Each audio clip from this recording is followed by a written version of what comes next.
उसकी कयाधु नाम की महारानी है। कयाधु महारानी से कहने लगा, हे महारानी, मैं आज तपस्या करने के लिए जा रहा हूँ और तपस्या बल से, तप बल से परिपूर्ण हो जाऊंगा, तभी मैं वापस लौटूंगा। मेरे भाई का जो हत्यारा है नारायण, जब तक मैं उसको मार नहीं लेता तब तक मैं शांत नहीं बैठूंगा।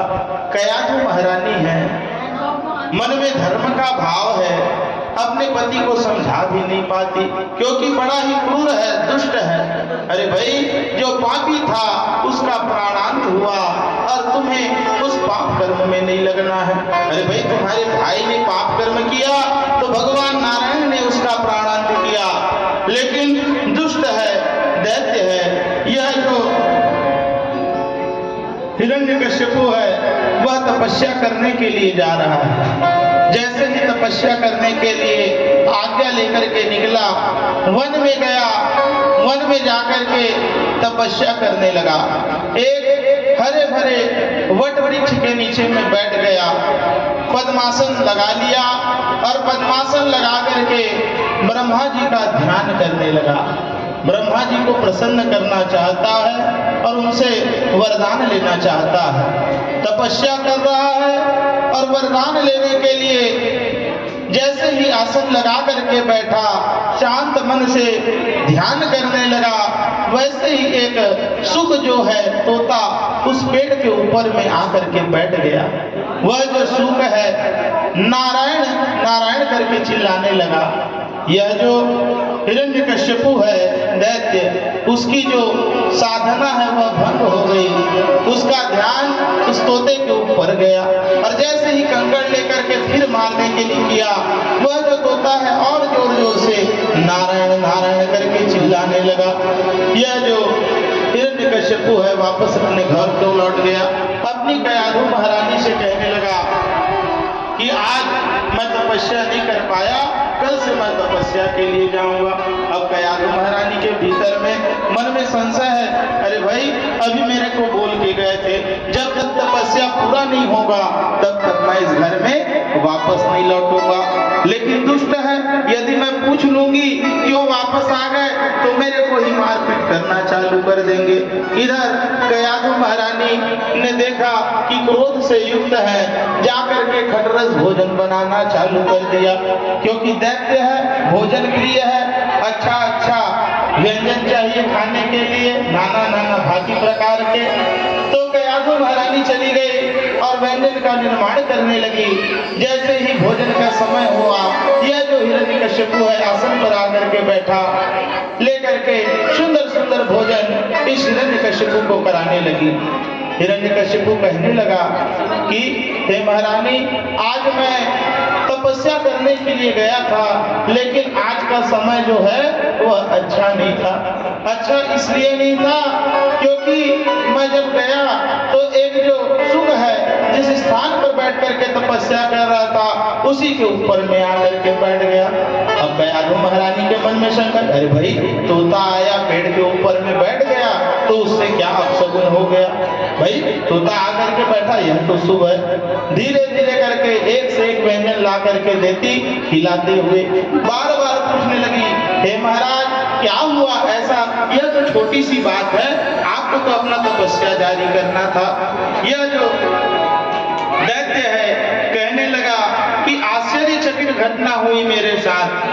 महाराज क्या आश्चर्य हो गया? रुको रुको, मैं अभी भोजन करने को रखी हूँ, मैं लेकर के आती हूँ। तुरंत एक भोजन का पात्र लेकर के आई, भोजन दैत्य को दिया। कहने लगी क्या आश्चर्य हो गया था महाराज? तब वो कहने लगा, जैसे ही मैं उसमें पद्मासन लगा करके बैठा वट वृक्ष के नीचे, एक जो सुख है तोता उसके ऊपर आकर के बैठ गया। ऊपर आके बैठा वह तो ठीक है, जैसे ही मैं ध्यान लगा रहा था वह नारायण नारायण करके चिल्लाने लग गया। कयाधु महारानी बोली, अरे महाराज ऐसा क्या होता है? अरे भाई, वन का रहने वाला सुख है, वह नारायण नारायण कैसे बोल सकता है? यह दैत्य कहने लगा, नहीं नहीं, मैंने ठीक से सुना है, वह नारायण नारायण ही बोल रहा था। ऐसा लगता है कि मेरे शत्रु ने ही इसको भेजा है। कयाधु महारानी कहती है रुके महाराज, कुछ सामान मैं और बना करके रखी हूँ, ले करके आती हूँ। तुरंत फिर उसको ला करके परोसने लगी। कहने लगी कयाधु महारानी, सच में महाराज उस तोते ने नारायण नारायण बोला? यह जो दैत्य है कहने लगा नहीं नहीं, मैंने ठीक से सुना, वह नारायण नारायण ही बोल रहा था। देखते ही देखते यह जो कयाधु महारानी है मन में विचार करने लगी, दुष्ट है, पापी है, जैसा भी है मेरा पति है, यदि भगवान का नाम उसके मुख से निकल रहा है तो क्यों न मैं उसके मुख से आज 100 बार भगवान का नाम न उच्चारण करवा लूं। एक एक करके सामग्री लेकर के जाती और लेकर के जा करके यह जो हिरण्यकश्यपु दैत्य है उसे खिलाने लगी। यह जो दैत्य है खटरस भोजन को खाते हुए बार बार नारायण नारायण उच्चारण करने लगा। जैसे ही पत्नी आती, नहीं नहीं मैंने ठीक से सुना था, वह नारायण नारायण ही बोल रहा था। जब वह नहीं बोलता कयाधु महारानी फिर पूछ लेती, अरे भाई वही तोता नारायण बोल रहा था? नहीं नहीं, वही तोता ही नारायण नारायण बोल रहा था। ऐसे करते करते 100 बार उसने भगवान का नाम उच्चारण किया। रात्रि का समय आया, यह जो कयाधु रानी है वह गर्भाधान हुई और दूसरे ही दिन यह जो हिरण्यकशिपु दैत्य है पुनः तपस्या करने के लिए निकल पड़ा। वास्तव में तोता का दर्शन हो जाना, गाय का दर्शन हो जाना, छोटी सी कन्या का दर्शन हो जाना, गाय का गौमूत्र करना अथवा गाय का दुहा जाना, इससे बड़ा शुभ संकेत होता ही नहीं है। अरे भाई कहीं अच्छे काम के लिए जा रहे हैं, नीलकंठ भगवान का दर्शन हो गया, बड़ा ही शुभ है, सुख का दर्शन हो गया। और अच्छे दिन को यह दैत्य क्या कहता है कि अब शगुन हो गया। अरे भाई जो शगुन है उसको वह अब शगुन कह रहा है। भगवान नाम का उच्चारण किया था। दूसरे दिन वह जो दैत्य है मन में जाकर के तपस्या करने लगा। 1 वर्ष तक उसने निरंतर तपस्या की, ब्रह्मा जी को प्रसन्न कर लिया। ब्रह्मा जी ने कहा वरदान मांग लो। ब्रह्मा जी से कहने लगा हे भगवान मुझे आप अमृत होने का, अमर होने का वरदान दे दो। ब्रह्मा जी ने कहा अरे भाई अमर होने का वरदान मैं दे नहीं सकता हूँ, अमरवत्ता का वरदान देने का मेरे में सामर्थ्य नहीं है। तब यह हिरण्यकश्यपु जो दैत्य है मन में विचार करने लगा, कहने लगा कि भाई मैं किस प्रकार से अपने वरदान को अमृत के समान बना लूं। कहने लगा ब्रह्मा जी से मैं अजर और अमर हो जाता, आप अजर और अमरता का यदि वरदान नहीं दे सकते हैं तो मेरा जो मुंह मांगा जो वरदान है आप मेरे को दे दो। ब्रह्मा जी कहने लगे जैसा तुम बोलोगे मैं वैसा कर दूंगा। ब्रह्मा जी के चरणों में गिर गया, हाथों को जोड़ करके कहने लगा ना मैं दिन में मरूं, ना मैं रात में मरूं, न पृथ्वी में मरूं, न मैं आकाश में मरूं, न जल में मरूं, न मैं थल में मरूं, न मैं पशु से मरूं, न मैं मानव से मरूं, न मैं अस्त्र से मरूं, न मैं शस्त्र से मरूं, न मैं देवता से मरूं, न मैं दैत्य से मरूं। और जैसे ही ब्रह्मा जी ने तथास्तु कहा तो यह जो दैत्य है ब्रह्मा जी को ही मारने के लिए पकड़ने लगा। ब्रह्मा जी तुरंत वहां से अंतर ध्यान हो गए। बोले वृंदावन बिहारी लाल की जय हो। जिसने वरदान दिया उसे ही छलने वाला था। जाकर के यह जो दैत्य है सभी दैत्यों को इकट्ठा कर लिया, सेना को सज्ज कर लिया और तुरंत उसी दिन ही जाकर के उसने वैकुंठ में आक्रमण कर दिया। वैकुंठ लोक हो गया और वैकुंठ में जाकर के देवताओं से युद्ध करने लगा, देवताओं को परास्त कर दिया। भगवान नारायण ने विचार किया अरे भाई आज ही ब्रह्मा जी ने वरदान दिया है, आज ही यह जो दैत्य है मेरे से लड़ने के लिए वैकुंठ आ गया, तुरंत का वरदान पाया है, उससे मैं अभी लड़ाई नहीं करूंगा। भगवान नारायण ने क्या किया, वैकुंठ को खाली छोड़ दिया और छुप बैठे। यह जो दैत्य हिरण्यकश्यपु सीधा वैकुंठ में गया, भगवान नारायण के सिंहासन में बैठ गया और कहने लगा नारायण नाम का कोई चीज होता ही नहीं है, इस वैकुंठ का राजा आज से मैं हूँ, मुझे ही देवता मानो सबके सब। सभी को दैत्यों को इंद्र इत्यादियों को भगा करके सभी को एक एक पद दे दिया और स्वयं वैकुंठ में बैठ करके वैकुंठ का राजा बन गया। 1 वर्ष पूर्ण हुआ, कयाधु महारानी को गर्भाधान था, पुत्र की उत्पत्ति हुई, भक्त प्रहलाद के रूप में जन्म हुआ। जैसे वो वैकुंठ पर विजय श्री प्राप्त करके आया अपनी कयाधु महारानी को लेने के लिए। कयाधु महारानी के हाथों में भक्त प्रहलाद को खेलते हुए देखा, अपने बच्चे को पाया, मुस्कुराते हुए उस बच्चे को लेकर के अपने गोद में ले लिया। कहने लगा, देख मैं जो तपस्या करके आया हूँ इसी का प्रभाव है? तपस्या करके आया, देखते ही देखते मैंने वैकुंठ में विजय कर लिया और देख तो मेरा भाग्य, मेरे को सुंदर पुत्र की प्राप्ति हो गई। सुंदर पुत्र प्रहलाद के रूप में आज उस दैत्यराज को प्राप्त हुआ। दैत्यराज बड़ा ही प्रसन्न है, लेकिन उसे पता नहीं है कि वह जो पुत्र है उसका भगवान का परम भक्त है, जिसे वह शत्रु मान बैठा है। आगे चल करके यह जो प्रहलाद बालक है बड़ा होने लगा। छोटा सा बालक, अतिशय प्रेम था, एक ही पुत्र था तो उससे अत्याधिक प्रेम भी था। बड़ा प्रेम के साथ उसे बैठाता अपने सिंहासन में, स्वयं घोड़ा बन जाता, उसे खिलाता। धीरे धीरे करके आयु बढ़ने लगी और जब उसकी आयु 5 वर्ष की हो गई तब उसने प्रहलाद को पढ़ाई करने के लिए गुरुकुल को भेज दिया। उस समय वह जो दैत्यराज है उसका जो गुरु थे शुक्राचार्य जी थे। दैत्यों के गुरु कौन है? शुक्राचार्य जी। तो शुक्राचार्य जी के गुरुकुल में भक्त जो प्रहलाद है उसे पढ़ने के लिए भेजा गया। शुक्राचार्य के जो 2 पुत्र है संडा और मर्क, ये दोनों प्रहलाद को राक्षसी मायावी विद्या सिखाने लगे, लेकिन प्रहलाद भगवान का भक्त था, वह इस मायावी विद्या इत्यादि को नहीं पढ़ना चाहा। बार बार पढ़ाने का प्रयास किया लेकिन नहीं पढ़ना चाहा। आगे चल करके एक दिन भगवान नारद स्वयं प्रहलाद को देखने के लिए इस गुरुकुल में पहुंच गए। भगवान ने कहा, मेरा भक्त है वह गुरुकुल में शिक्षा ले रहा है, कौन सी शिक्षा ले रहा है देख करके आओ। अब नारद जी महाराज अपना वीणा उठाए और सीधा कहाँ पहुंच गए? गुरुकुल।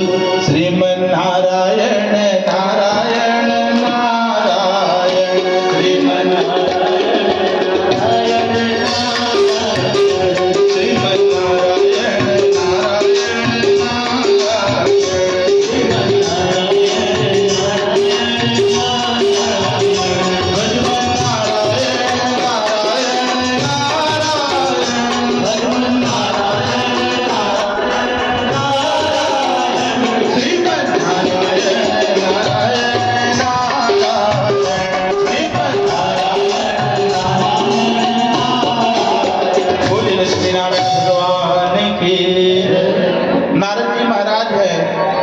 अधिक मित्रता देवों से है उतनी ही मित्रता उनकी दैत्यों से है।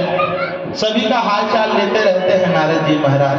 अब नारद जी महाराज कहाँ पहुँच गए? शुक्राचार्य के आश्रम गुरुकुल पहुँच गए हैं। संडा मर्क ने देखा नारद जी महाराज को, बोलने लगे, हे महाराज आप यहाँ कैसे आए हो? तो उन्होंने कहा, अभी अभी मैं आपके जो दैत्यराज है उनसे मिल करके आया हूँ। आश्रम का जो कार्य है बढ़िया से नहीं चल रहा है, मेरे को ऐसा लगता है, तो अचानक ही औचक निरीक्षण के लिए मैं यहाँ पहुँचा हुआ हूँ। नारद जी महाराज प्रवेश किए। भगवान नारद जी के स्वरूप को देख करके दैत्यों के साथ खेलता हुआ यह प्रहलाद जो बच्चा है तुरंत आकर के नारद जी के चरणों में गिर गया, प्रणाम किया।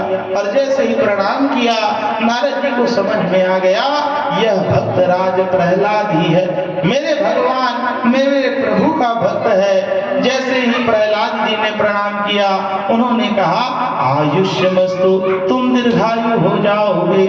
जैसे ही प्रहलाद ने सर उठा करके देखा, नारद जी कहने लगे, मैं तुमको ज्ञान देने के लिए आया हूँ। प्रहलाद भी कहने लगा, यहाँ जो मायावी विद्या देते हैं महाराज वह मेरे को समझ में नहीं आता है, मैं तो सदगुरु की खोज कर रहा हूँ, कोई अच्छा गुरु मिले तो मैं उससे ज्ञान ले लूं।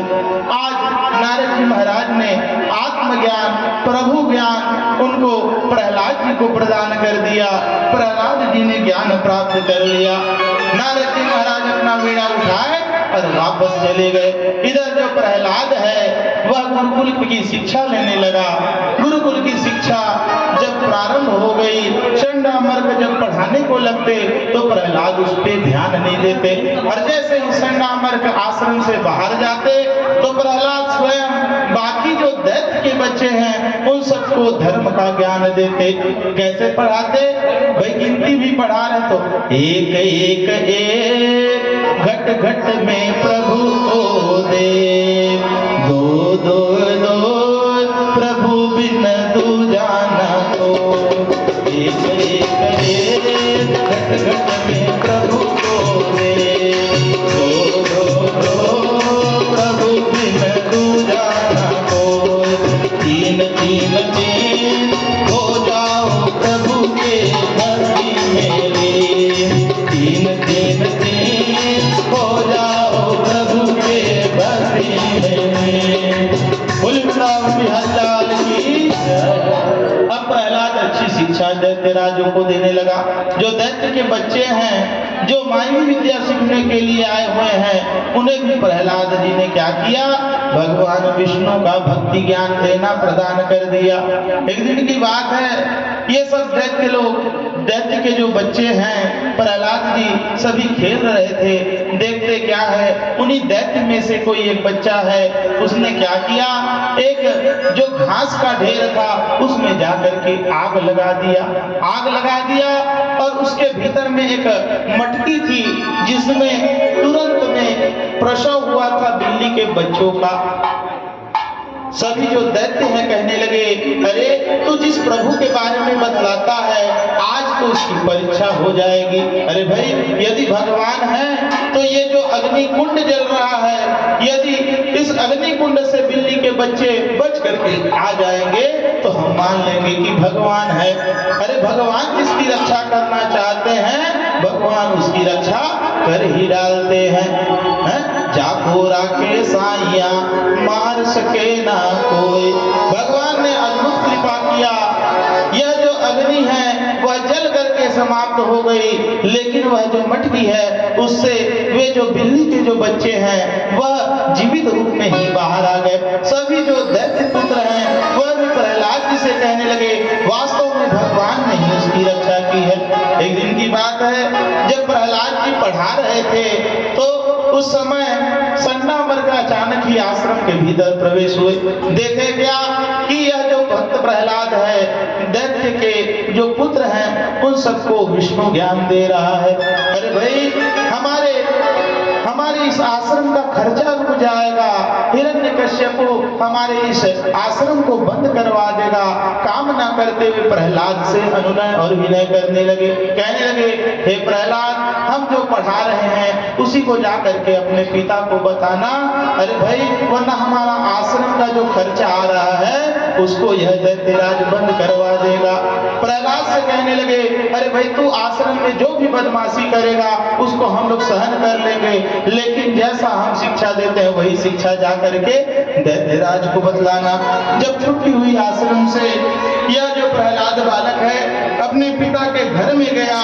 पिता के घर में जाकर के जब पिता हिरण्यकश्यप दैत्य ने उसे अपने गोदी में बैठाया और पूछा कि आश्रम में तेरी पढ़ाई कैसे चल रही है। प्रहलाद कहने लगा, बहुत ही उत्तम चल रही है पिताजी। कहने लगे, संडामर्क आए हुए थे आश्रम के लिए दान लेने के लिए। आश्रम के दान के लिए संडामर्क से पूछने लगा, कैसे चल रही है प्रहलाद की पढ़ाई। वो भी कहने लगे, बहुत ही उत्तम चल रहा है। भक्त प्रहलाद से पूछने लगे, तुमने इस आश्रम में क्या क्या अच्छी बातों को पढ़ा है। जैसे ही अच्छी बात की बात हुई तब उसने विचार किया, क्यों न मैं अपने पिताजी को आश्रम में जो मैंने अच्छे बातों को सीखा है नारद जी से उसे बतला देता हूँ। कहने लगा, हे पिताजी, मैं और मेरा क्या है, अविद्या है। मैं और मेरा जो करता है वह क्या है, बैकूफ है, अविद्या है। बैकूफी कर रहा है इस संसार में रह करके, मैं और मेरा जो करता है। कहने लगे कि मैं और मेरा अविद्या है, ज्ञान से बड़ा कोई उपलब्धि नहीं होता। यह जो धन है, ऐश्वर्य है, राज सुख, यह सब काम का नहीं है, ज्ञान से बड़ा कुछ नहीं है। दूसरी बात, नारायण सब में है और हम सब नारायण में ही समाहित है। जब तक पहली बात कहा प्रहलाद ने, तब तक तो हिरण्यकश्यप को क्रोध नहीं आया था, लेकिन जैसे ही बोला कि सब में नारायण है और हम सब नारायण में ही हैं, और जैसे ही शत्रु का नाम आया फिर गुस्से से दिल मिला गया। कहने लगा, अरे ओ सन्नामर्ग, तुमने अच्छे ज्ञान को नहीं दिया, आज भी मैं तुम्हारे आश्रम के खर्चा को बंद करवाता हूँ। और यह जो दुष्ट प्रहलाद है, जो मेरे सामने मेरे शत्रु का नाम ले रहा है, उसे तुरंत जेल खाने में डाल दो। देखता हूँ कितने दिन लगेंगे उसका दिमाग ठीक होने में। कारागाह में डाल दिया गया प्रहलाद को कारागाह दिया गया। एक एक करके 12 दिन व्यतीत हो गए। 12 दिन व्यतीत होने पर यह जो प्रहलाद है सूख करके कांटा हो गया था, सूख करके कांटा हो गया था। भगवान वैकुंठ में बैठे हुए विचार कर रहे हैं कि भाई मेरा जो भक्त है वह कारागाह में है, उसका पोषण कैसे हो। लक्ष्मी महारानी को व्यथा सुना रहे हैं। भगवती लक्ष्मी महारानी उस कारागाह में प्राकट हुई, 56 भोग लेकर के प्रहलाद को स्वयं अपने हाथों से भोजन कराई। प्रहलाद पुनः हिष्ट और पुष्ट हो गया। 15 दिन व्यतीत हुआ। यह जो दैत्य राज्य है जेल का निरीक्षण करने को आया, प्रहलाद को देखा, प्रहलाद हिष्ट पुष्ट है, कोमल अंग से युक्त है। देख करके तो अब तो गुस्सा और बढ़ गया। लगता है मेरा यह जो शत्रु है उसने इस जेल खाने में आकर के मेरे पुत्र को पोषण प्रदान किया है। तुरंत उस प्रहलाद बालक को राज्यसभा में लाया गया और राज्यसभा में ला करके उसे विष का पान कराया। विष का पान कराए, लेकिन यह जो प्रहलाद है विष पान करके भी वह जीवित रहा। जब विष पान करके जब जीवित रहा, उसे बड़ा क्रोध हुआ। अपने शासन से युक्त उसने मदमस्त हाथियों को बुलाया। ये जो मदमस्त हाथी है मधु का पान किए हुए थे, ताड़ का पान किए हुए थे, और उनके सामने इस भक्त प्रहलाद को छोड़ दिया गया। जैसे ही प्रहलाद के ऊपर ये जो हाथी है अपने पैरों को रखने वाले थे, अचानक ही इनका हृदय परिवर्तन हुआ। प्रहलाद को उठा करके उन्होंने अपने सिर के ऊपर सजा लिया। बोले वृंदावन बिहारी लाल की। वास्तव में भगवान के भक्त हैं प्रहलाद, भगवान की क्षण क्षण कृपा उन्हें प्राप्त हो रही है। ऐसी दशा को देख करके यह जो दैत्यराज है बड़ा व्याकुल हो गया, बहुत ही क्रोधित हो गया। क्रोध से युक्त होकर के उसने क्या किया, अपनी जो बहन है होलिका को बुलाया। होलिका को ब्रह्मा जी से वरदान प्राप्त है, एक वस्त्र मिला है, जिस वस्त्र को धारण करके वह अग्नि में बैठती है तो उसका रक्षण हो जाता है। होलिका को समझाने लगे, अरे भाई ब्रह्मा जी का आशीर्वाद है, देख ब्रह्मा जी के आशीर्वाद से मैंने वैकुंठ में विजय प्राप्त कर लिया है। भाई वह नारायण मेरे से डर करके छुप करके बैठा है। वास्तव में भगवान नारायण ने सूक्ष्म वेश को धारण करके दैत्य राज्य के हृदय में ही अपना निवास बना लिया। तभी तो भगवान ने वैकुंठ खाली किया। भगवान क्षण क्षण अपने भक्त की रक्षण करना चाह रहे हैं। यह जो होलिका है बातों पर आ गई, दैत्यराज से बोली, आप चिता का निर्माण कराइए, मैं इस प्रहलाद को लेकर के बैठ जाऊंगी। जैसे ही अग्नि प्रज्वलित होगी प्रहलाद जल जाएगा, मैं उस अग्नि से बच करके आ जाऊंगी। छोटा सा बालक है, बहलाती हुई उसकी बुआ है होलिका, अपने गोदी में ले ली। कहने लगी, देख बेटा मैं आज तेरे को जादू बताती हूँ। अरे भाई ब्रह्मा जी ने ये मेरे को चादर दिया है, अग्नि में जाएंगे, अग्नि का देखना आग हमको स्पर्श नहीं कर पाएगा और हम लोग सकुशल ही इससे वापस आ जाएंगे। छोटा सा बालक अपने बुआ के बात में आ गया है। चिता बना दी गई। चिता में यह जो होलिका है भक्त प्रहलाद को लेकर के बैठी। जैसे ही बैठी अग्नि प्रज्वलित हुआ, भक्त प्रहलाद सकुशल उस अग्नि से वापस आ गए। और यह जो होलिका है जो वरदान से युक्त थी ब्रह्मा जी के, तुरंत जल करके भस्मीभूत हो गई। यह जो दैत्यराज है बड़ा ही क्रोधित हुआ, किस प्रकार से मैं इसे मार डालूं, मेरा ही पुत्र है, मेरा शत्रु का भक्त है, कैसे मारूं।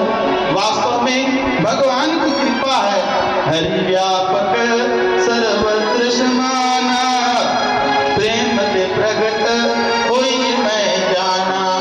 प्रहलाद जी को पता है कि भगवान कण कण में वास करते हैं, भगवान क्षण क्षण मेरी रक्षा करेंगे। प्रहलाद जी को पता है भक्तराज को। जब ऐसी बात हुई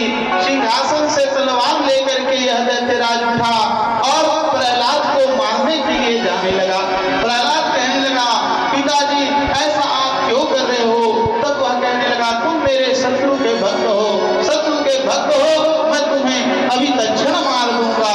प्रहलाद कहने लगा, मेरे प्रभु मेरी रक्षा करेंगे, मेरे प्रभु यहीं आसपास होंगे, आकर के मेरी रक्षा कर लेंगे।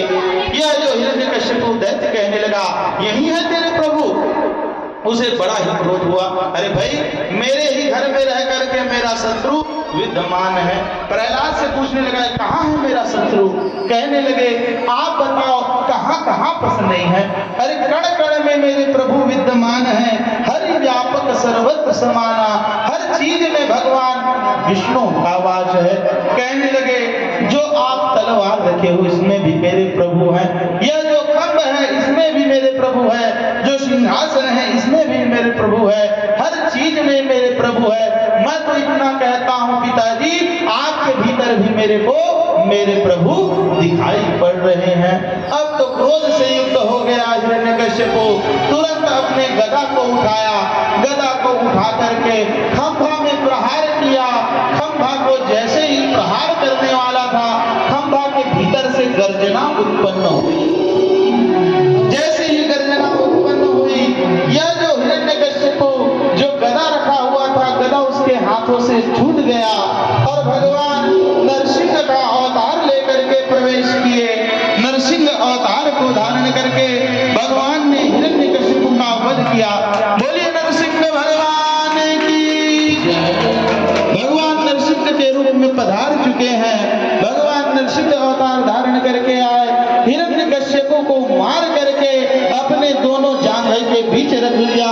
हिरण्यकश्यप को उन्होंने लेकर के अपने तेज जो नाखून है उसके द्वारा उसका जो उदर है फाड़ डाला। भगवान ने नरसिंह अवतार आज अपने भक्त की रक्षा करने के लिए लिया। हिरण्यकश्यप को द्वार में लेकर के चले गए और कहने लगे, देख दैत्यराज, तूने जो वरदान मांगा था ब्रह्मा जी से, वह वरदान सत्य है कि नहीं? आज ना दिन है, न रात है, न पृथ्वी है, न आकाश है, तू मेरे जांघे में लेटा हुआ है। ना तू जल में है, ना तू थल में है, वायु में है, ना मैं पशु हूँ, ना मैं मानव हूँ, ना मेरे हाथ में अस्त्र है, ना मेरे हाथ में शस्त्र है, ना मैं देवता हूँ, ना मैं दैत्य हूँ। देख आज मैं तेरा वध करने जा रहा हूँ। अपने दसों उंगली के नाखूनों के द्वारा भगवान ने क्या किया? हिरण्यकश्यप के उदर को फाड़ डाला। क्रोध से युक्त होकर के नरसिंह भगवान ने आज हिरण्यकश्यप दैत्य का वध कर दिया। भगवान इतने क्रोधाग्नि से भरे हुए थे, हिरण्यकश्यप को लात मार करके नीचे गिरा दिया और क्रोध से युक्त नरसिंह भगवान के समीप कोई आ नहीं पा रहा था। लेकिन भक्त प्रहलाद है, छोटा सा बालक है, मन में धैर्य को धारण करता हुआ भगवान के समीप गया। भगवान ने क्रोधा अवतार धारण किया है, आंखें लाल हो चुकी है, नाखून तेज है, तीव्र है। प्रहलाद जाकर के भगवान के चरणों में गिरा, भगवान को नतमस्तक करने लगा, प्रणाम करने लगा। जैसे ही प्रहलाद की दृष्टि, प्रहलाद पर भगवान की दृष्टि पड़ी, भगवान ने भक्त प्रहलाद को अपने गोद में ले लिया। छोटा सा बालक, प्यारा, लेकर के भगवान उसे माधुर्य देने लगे, उसे प्यार देने लगे। जिस प्रकार गाय अपने बछड़े को चाटती है, ठीक उसी